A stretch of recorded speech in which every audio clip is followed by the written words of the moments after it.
જૂનાગઢ મહાનગરપાલિકા દ્વારા ચોમાસાની ઋતુને ધ્યાનમાં રાખીને શહેરમાં પ્રી મોન્સૂન કામગીરીના ભાગરૂપે ગટરના ચેમ્બરોની સફાઈ હાથ ધરાઈ છે।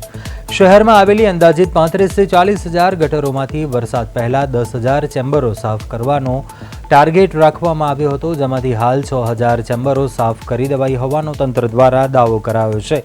મનપા ભલે એવો દાવો કરે કે આ વખતે વરસાદી પાણી નહીં ભરાય, પરંતુ સ્થાનિક રહીશોમાં આ કામગીરીને લઈને ભારે અસંતોષ છે।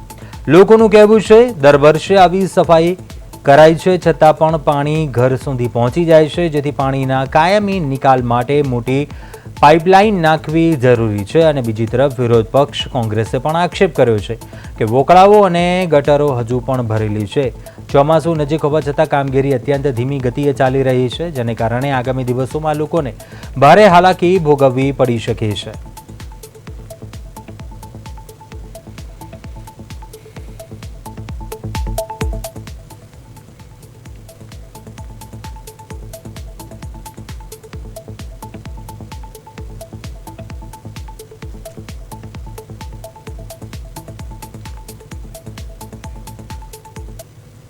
जी टोलिया सर। कल्पेश टोलिया, जूनागढ़ महानगरपालिका सेटिंग सुपरिटेन्डेન્ટ। माननीय मेयरश्री माननीय कमिशनરની સૂચનાથી ચોમાસા ઋતુ દરમિયાન જૂનાગઢ શહેરની જેટલી ગટરની ચેમ્બરો છે એ અમારા સ્ટાફ દ્વારા સફાઈ કરવામાં આવે છે।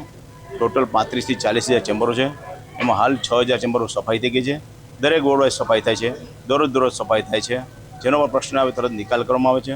આ ગટરની ચેમ્બરો સાફ કરવાથી વરસાદનું પાણી આવે એ ભરાય નહીં, માટે તાત્કાલિક એડવાન્સમાં અત્યારે ચોમાસાના ભાગરૂપે આ સફાઈ કરવામાં આવે છે।